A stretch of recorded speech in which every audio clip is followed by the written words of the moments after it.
responses now.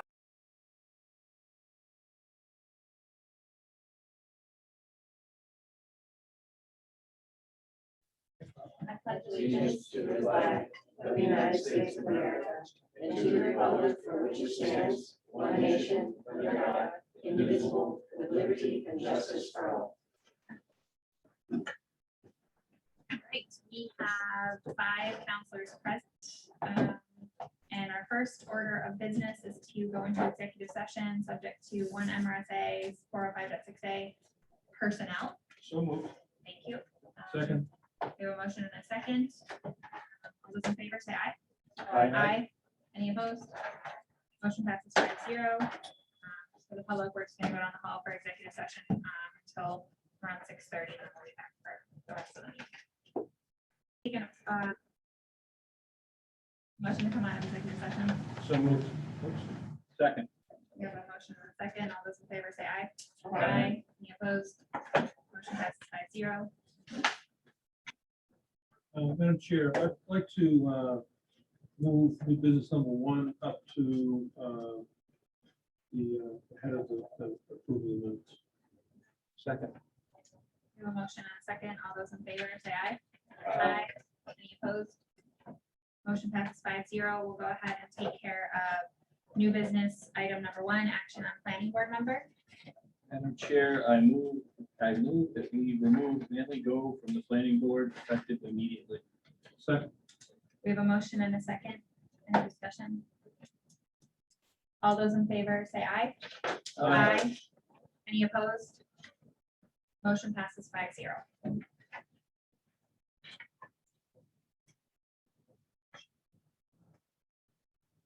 All right, we'll be moving on now to approving of our minutes. Madam Chair, I would move to accept the town council minutes of 5/02, pending any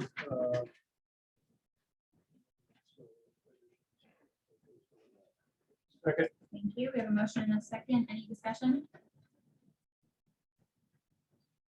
Motion, sorry, all in favor, say aye. Aye. Any opposed? Motion passes 5-0. Next, we have our public hearing.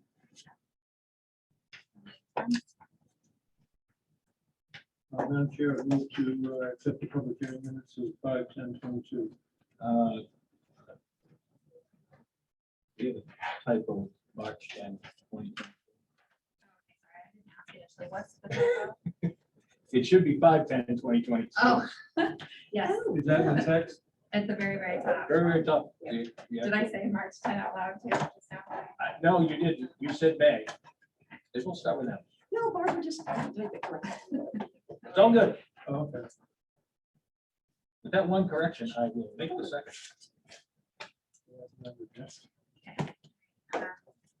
All those in favor of approving the minutes from May 10th public hearing as amended, say aye.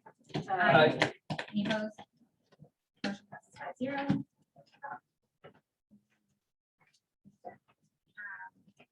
Next, we have May 10th.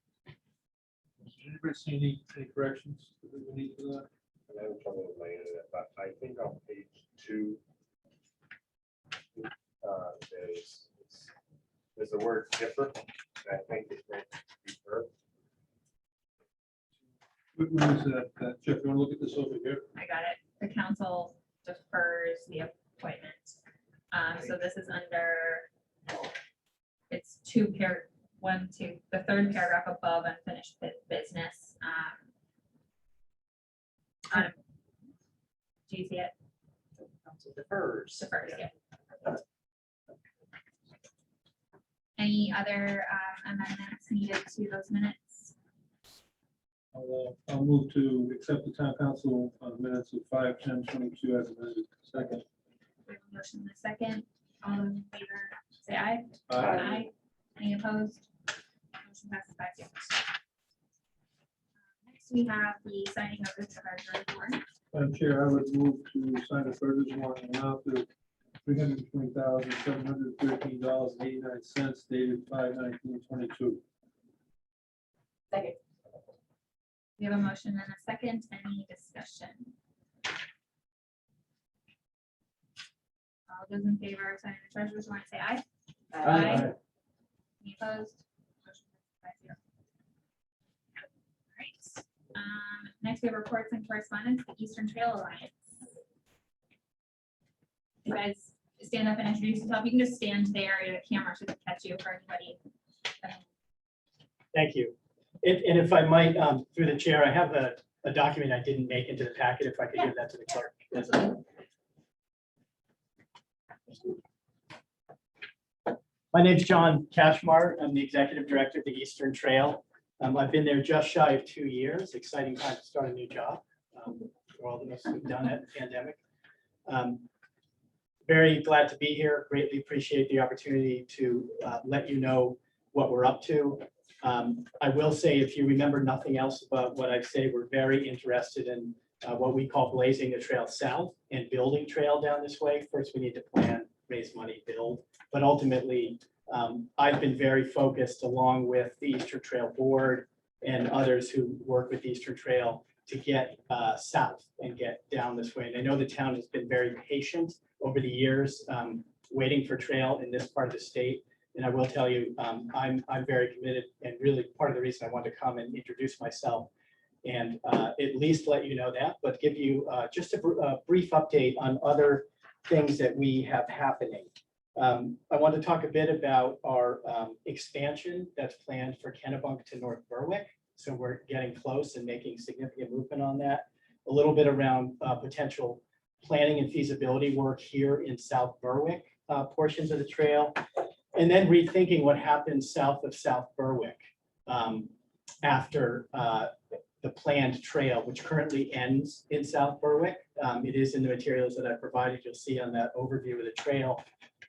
The original trail done in 2001 ended in South Berwick and then planned to be on road after that. And I'm suggesting, and the board at the Eastern Trail, Tom McCollum, one of our board members on both my boards, actually, we have 2 boards, we're a little bit of a unique entity, has been supportive of thinking about getting the trail off-road all the way to Kittery, which is our goal. So our goal really is off-road trail from Bug Lake, South Portland to Kittery.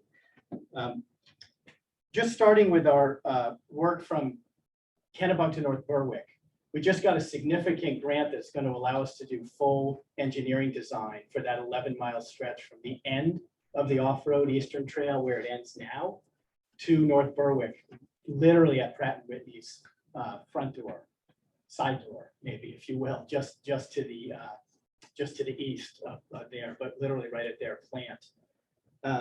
We will put that out soon, out to bid. We're getting monies from HUD. We have match from our donors.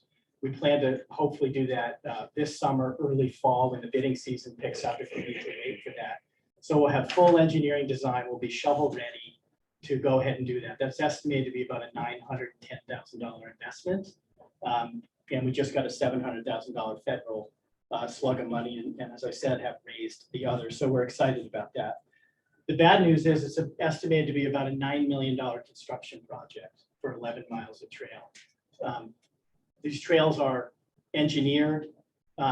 They seem like they're just trails, but they're in fact mini roads that we built through the woods.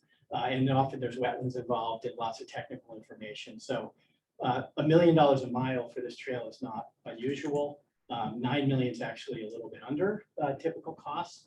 I won't say we're fortunate, it's still a lot of money. But we are prepared to raise those monies mostly from state and federal sources, usually an 80-20 match, with the state or Fed covering 80, the 20 being what we need to match. And I'll say right out front, we would never expect that kind of money. That's about $1.8 million, if I've done the math in my head right, on $9 million. We would never expect that slug of money from a municipality.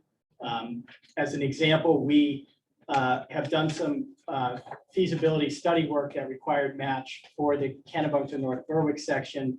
Eastern Trail covered it all. We were able to do that through our donations, no match to the communities. And the more we can do that, the better, because I realize budgets are tight. the more we can provide through our monies. And I'm not suggesting we can provide it all, but we'll do our best to provide the majority of it when we can and when opportunities arise.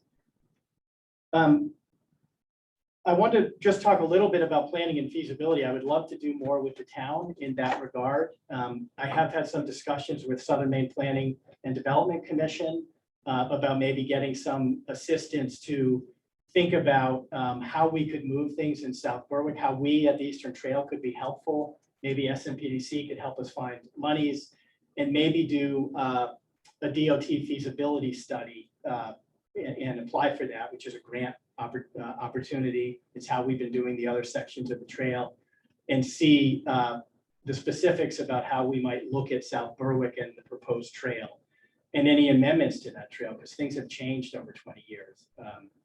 Water is usually our biggest challenge around trail building in an old train line like the Eastern Railroad line. But that's something we're certainly interested in. As I said, love to work with the town potentially on a grant to do that. And then really quickly thinking about the southern end, what happens from South Berwick south? Again, I'd be interested in getting some resources to maybe work with the other communities of South Berwick, Elliott, Kittery. Had a little discussion about York and maybe opportunities to connect or veer left if we needed to out toward York or in between York and Elliott. But just thinking ahead, and again, working with SMPDC on potentially just creating some forums so that communities could get together, discuss that, look at their resources, and really see if there's opportunity to lay more of a blueprint for how we get the trail off-road.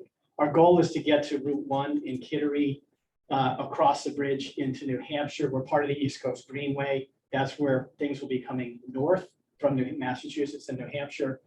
And we don't really have another option to cross because the other bridges are not pedestrian or bike bridges. So that's, I guess that's good because we don't have to make decisions and we know where it is, but it's also limits us because we know we have to go there. But that's our goal. How do we get to South Berwick, which is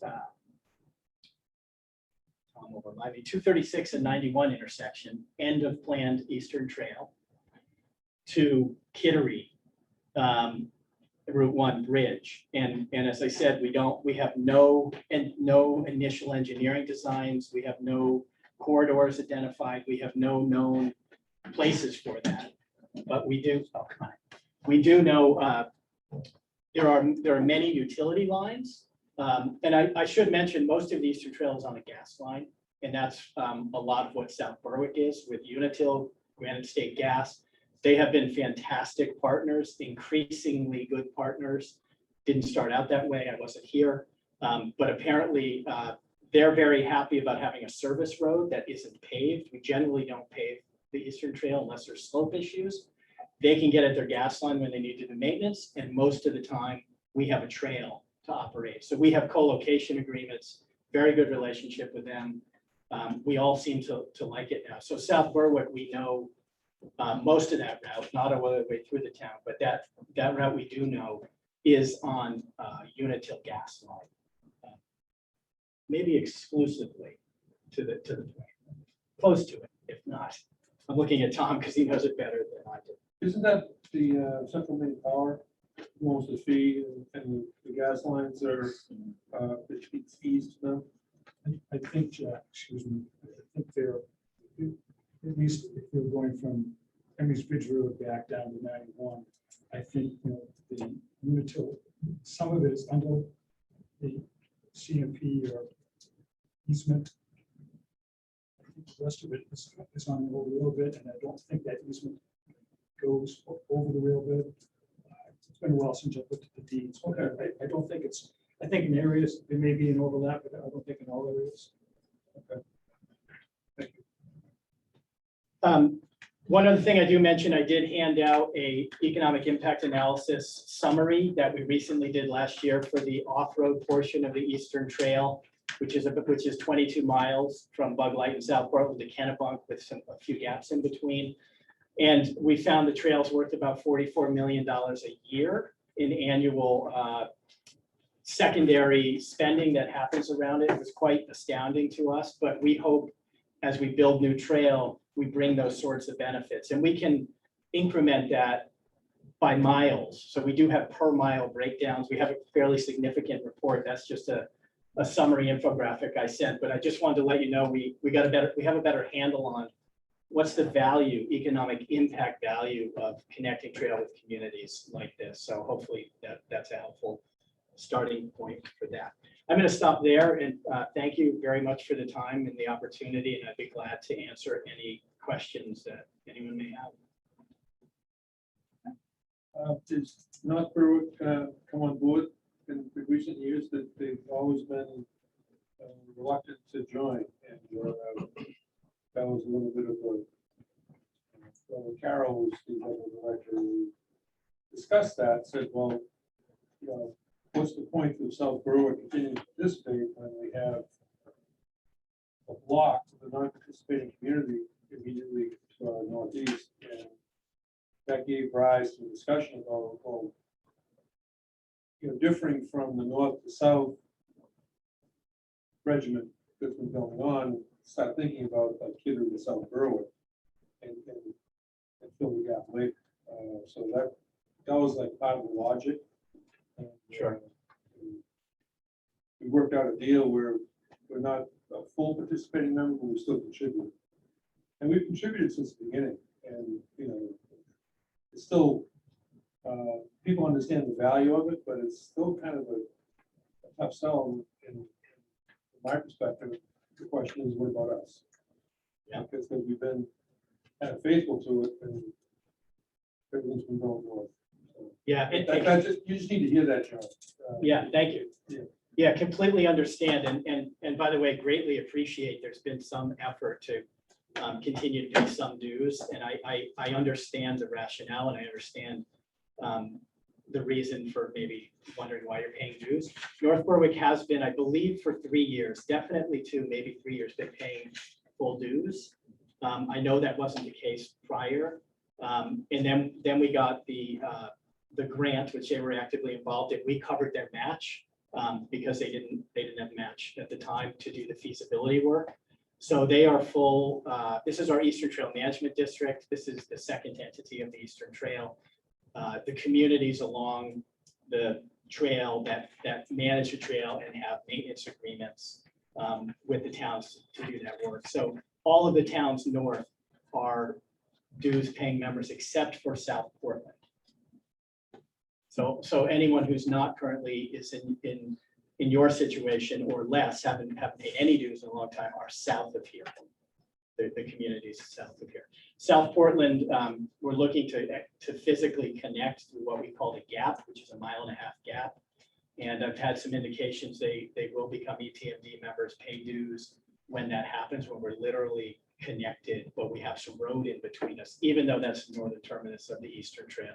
They built that in South Portland prior to the Eastern Trail existing. That's why there's a little bit of different process for how it's managed, but we're going to commingle it as we literally join it together in the future. So you all have to figure out how to get from 236 and 91 to Route 1 in an off-road way. Is that right? That's right. Okay.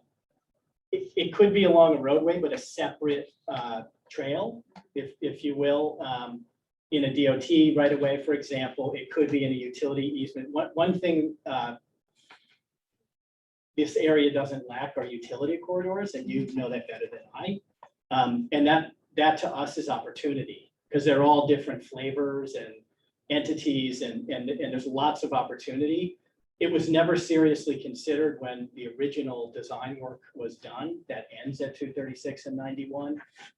Partially, I think, because the overhead utility lines down 236 didn't have a lot of appeal. And maybe that's still the case. So we would look elsewhere as well. So we would do feasibility work that would tell us where are there potential options to build off-road trail in the DOT easement, wherever those may lie. We don't know yet.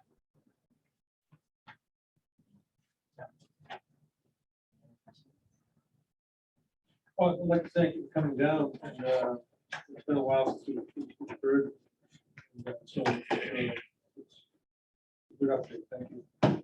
Yeah, thank you. I greatly appreciate the opportunity. Yeah, thank you so much.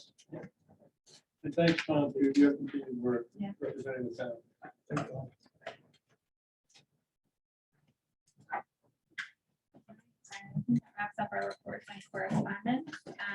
Public comment, is there anyone here or on the phone that wants to speak up on something that's not on the agenda? Yes, Larry, 10 Plainsfield. Like to reserve time to speak on the new business 4 and 6. I'll ask for public comment when we get there. Thank you. I'm Mike Lassel, and I just like to take a general moment to talk about things, all things town. If you look at the list right here, this is a great presentation over here about what's happening in the town of South Berwick. And, you know, we've been talking about a comprehensive plan for a long time. We've been talking about planning for a long time. And, you know, all you have to do is go across the river. Where do you buy stuff? You go across the river. The reason why you go across the river is because there's a 5% or 5.5% sales tax. Well, the sales tax becomes a non-question at some point because the density over there reaches a certain point, it's going to look for somewhere else to go. This whole corridor along southern Maine has nothing on it. There's very little development. There's lots of land and there's water and sewer in most places, but not everywhere. There's a lot of gas and electricity along that road right there we was talking about. So there's a lot of potential here. Without a master plan, without a clear vision about where we are today in 20 years, 10 years and 20 years, somebody else will be making decisions for us.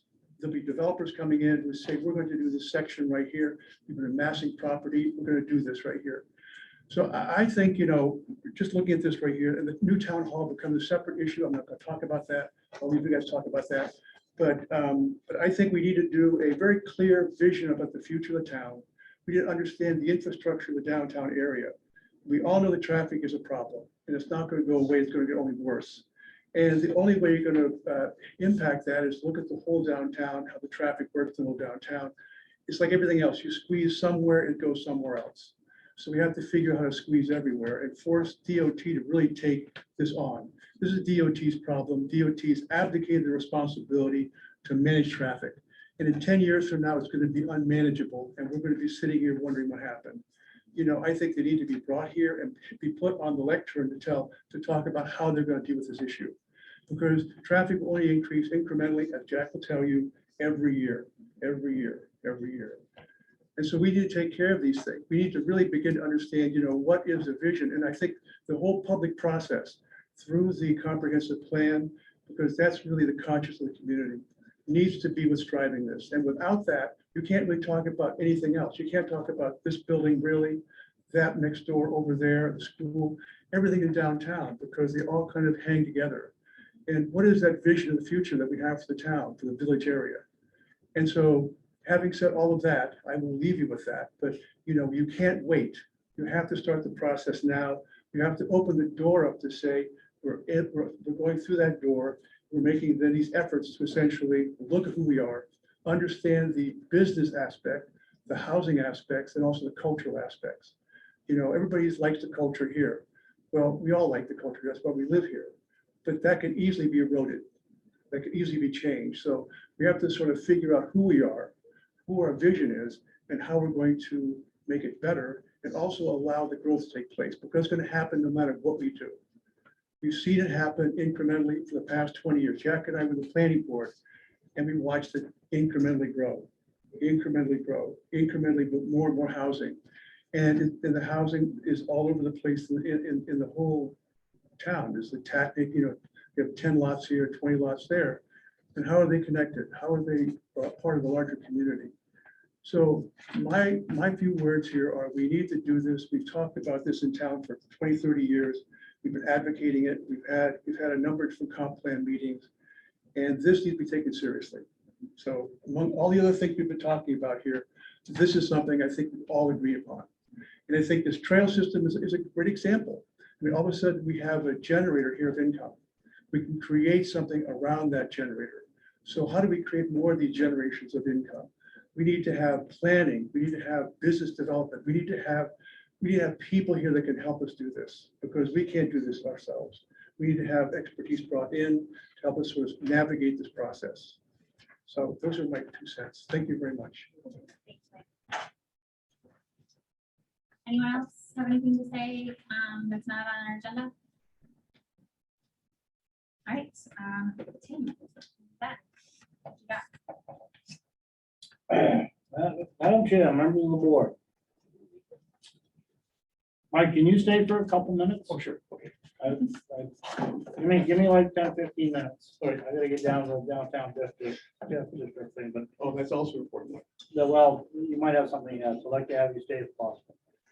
Under highway, the Green Shadow Lawn Mowing Company that we had a 2-year contract with, which was a little bidder, to mowing properties, quit. Called Jay on a Tuesday night at 7 o'clock and said, I'm not doing it anymore. So we scrambled and we bought that new tractor that we have for recreation we're using up there. Jay has a part-time employee that he's filling in right now for full-time employee who's out sick. So we took some part-time money. What we figured out was the cost of, we looked at the other 3 contracts, we bid the other contract. It was the next one down the line bidding on the contract. And they're all $20,000 to $30,000 increases on top of that, which we hadn't budgeted. So the best suggestion working with Jen and Jay and myself was we just took this guy and we're gonna take the 20,000 for the contract money. And allocate that to wages and move him on, and he'll stay on full-time as opposed to seasonal. He'll do all the mowing for us as that specifically that employee to do just mowing. And he'll also do the sidewalk clearing for us next year, which is where we were heading with anyway. So that's gonna really accomplish 2 bangs with 1 ball, so to speak. Have they started that yet, Tim? What's that? The mowing? Yeah. Fields look fantastic. They just did it today. Yeah, they look fantastic. I drove by tonight on my way here. The fields look, they did a bang up Yeah, job. they did it. That was our staff that did it. So the idea was Jay had his whole staff on yesterday, today, just doing all mowing to get caught up because we were so far behind. Now that we're caught up, that kid can take the 0 turn on the tractor and keep going. If he falls a little bit behind, the plan is Jay's gonna kick him some other workers to help him stay caught up. So we're gonna try it and see. In all the other towns I've managed, I've had better luck having my own parks department manage the properties than contracting it out. Contracts come in and they leave and so forth. So that's what happened with highway. Police department the last 2 weeks said they had 6 arrests, 2 accidents, 60 traffic stops. 1 officer is now gotten certified as a firearms training instructor. And Officer Tyler Hanson has completed the part-time academy that we have as a full-time roster. The chief is working with the school to pick up appoint a new resource officer. Fire department in the last 2 weeks had 15 calls, 3 structure fires for mutual aid. 1 in South Berwick on Saturday at Woodland Hills. They lost 2 units. If you didn't see it on the internet, they lost 2 units. It was a 4-unit building.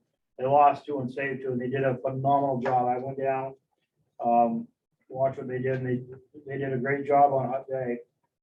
There was 1 injury later on as a result of dehydration for a firefighter. We have now located a contractor to fix the areas of the ambulance bay that's all rotted and deteriorated with mold that we gotta fix. Code enforcement, Joe's been really busy with permits and inspections. Planning phase 3 of Meadow Pond has potential for 30+ homes. Belmarsh has a potential for 10-lot subdivision. And a 6-unit building in planning for Front Street. Library staff trainings on Tuesday has been a big help. Let's see. Keep just doing it yourself. Doing it yourself gardening class was a big success. The cartoonists, they had a cartoonist coming in on today for the class. And Jay found a contractor to fix the gutters that were leaking over there. Under recreation, Nikki has been working with Jay on the coordination of ball field mowing.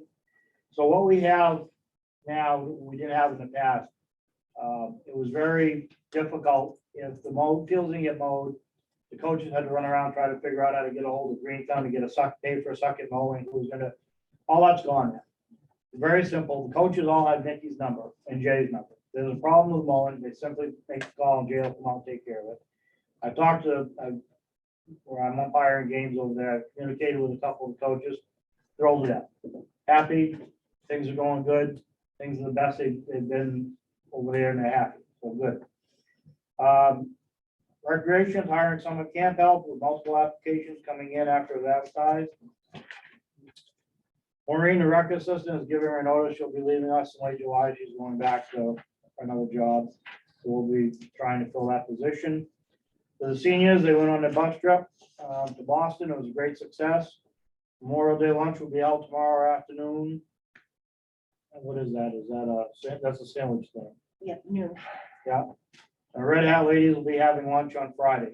I don't know what those that is. I do. Okay. But if you know what that is, good. I don't. They wear red hats. Okay, they wear Red Hat. Yeah. The Blue Hat managers will be having lunch on Friday too. Okay. Let's see, assessing nearing the end of the data entry for property growth for last year. Next week, she's gonna start on personal property. The town clerk has been getting ready for elections. The absentee voting box has been placed out back of the town hall. The school budget was passed at $34 million, correct, Barbara? I believe that's about the right number. Transfer station, we finally got the new roof put on last Friday. The guys were thrilled, so they don't have to wear their rain jackets inside anymore when it rains, so that was pretty exciting for them. We're working on training the new hires. Again, thank you for the increase in the budget. With that increase, for the first time in as many years as you can remember, the transfer station is full with 7 employees. So it's really made a huge difference helping with, filling the vacant shifts and so forth. We've had some pushback on the residents on bottle return, which I'm not sure. Maybe we got to do a better education piece on that. So we're going to hold off on that for a minute. What they don't understand is we don't have any place to, once we put the bottles in the little bottle thing, it goes up and crushes the glass and it comes down in the bin. We don't have any place to get rid of it. It's costing us money. So we're just going to try to recycle them, but we'll see about working on that and see if we can help with a better communication plan with the public, see if we can figure that out. Under administration, the internal posting for the fire chief position been completed. We received 5 resumes. The promotional board is now scheduled for June 7th. Which Council Sarah was going to sit on that board for me, as you sat on the other. Meeting with Pat Leach, we met with Pat Leach regarding the Strawberry Festival and got all the information from her. Good meeting. We met with Denise Clavette regarding TIF zones. She came and gave us a class, me and Jen, on educating us and how they work and what to do with them next. We met, myself and Jack met with Paul, and Jen met with Paul Shoemaker on LD 2003, and he's gonna come in, I think, what did he end up saying, July? What did he change it to? Anyway, he's gonna come into a meeting in July and brief the council on basically what we talked about, the impact. I think it's important you hear the whole piece of that. We had to order new desks for the finance staff. The only reason is because last Sunday I brought a bag of clothing that I was gonna give to Goodwill over in Somersworth. I pulled into the area where they have things that they have big stickers that say free. And the 2 desks that were there are the same desks that we have in finance. So we should get new desks. Yeah, just saying. 30-day demands notices were sent out to residents. As of yesterday, there's only 54 residents with a balance due of about 125,000. So we're hoping that those will get taken care of. The website, we just had a website meeting last week. So it's an 8-stage project. It's going to take about 18 weeks. And today we have completed stage 3. So it's a process of moving the rest of it forward. Cleaned up the trees in front of the town hall. We had a meeting last week with a resident from Liberty Street. who had gone out to the neighborhood and canvassed the neighborhood, getting thoughts on placement of 2 speed tables to slow down traffic. That was a productive meeting. He's gonna take the information back. We closed on all the leases for the new equipment for the next fiscal year. And I want to comment, thanks to Jen working the numbers, because we were able to complete the fire truck contract before May 31st, we saved what, almost $60,000+. $60,000+ on that purchase. So, Jen's gonna be meeting with all department heads in the first week in June regarding the balance of their budgets, see what's left versus what's needed before the end of the fiscal year.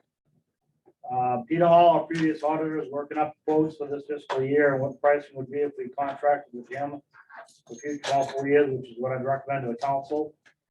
Just so you know, for some reason, once COVID hit, a lot of the municipal auditors bailed out and left.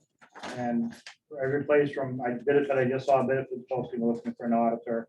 And towns up and down the coast hollering to MMA, who can we get for some reason auditors are pulling out of municipal auditing. If we have an auditor that's doing a good job and fair as he is, I'd recommend a 2 or 3 year contract and then lock that in, see where that takes us.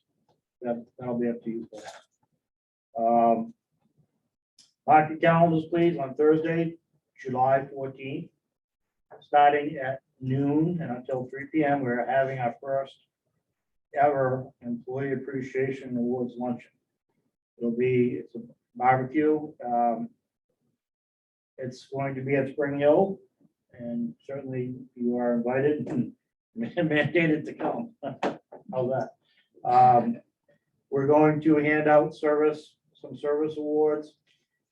We have came up with a nomination award program for the employees and the supervisors.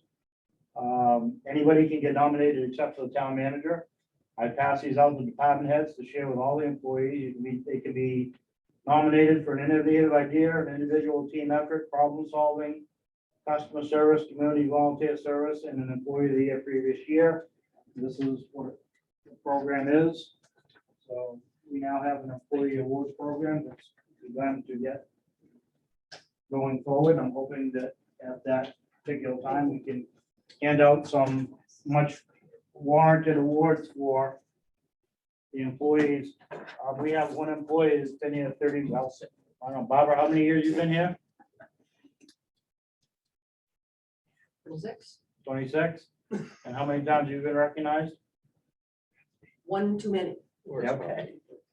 Once and it was too many. Once in a few minutes. So we should recognize her again. So anyway, that's kind of the award program. That's what it looks like. I've already gotten several nominations in. We're excited about it, and I think you'll find that, the stuff that we've got, an employee who's been here 37 years, has never received any recognition. And I think, from my perspective and our perspective, the employees become our most valuable asset. I can't replace all the knowledge they have and the jobs they do. So I think we need to make sure that we take care of them as best we can. On May 30th, 2022 will be the Memorial Day Parade. I listed the activities there. And do you have anything? Yep, have a great Memorial Weekend. And then have a great Memorial Weekend. And that is my manager's report. All the specifics on the parade can be found on the website. I believe it's already already. I know, right? Any questions from the council? I'm just gonna add that the memorial looks great with the grass cut there too. I know someone said yesterday. All right, let's jump into unfinished business. Item number 1, medical marijuana caregiver licensing. We haven't heard anything more from the planning board on that yet.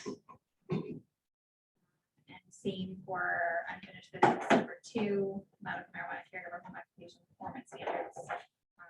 Waiting to hear on the planning board again on that. Unfinished business number 3, take action on amendments to vehicles and traffic ordinance, specifically stop signs.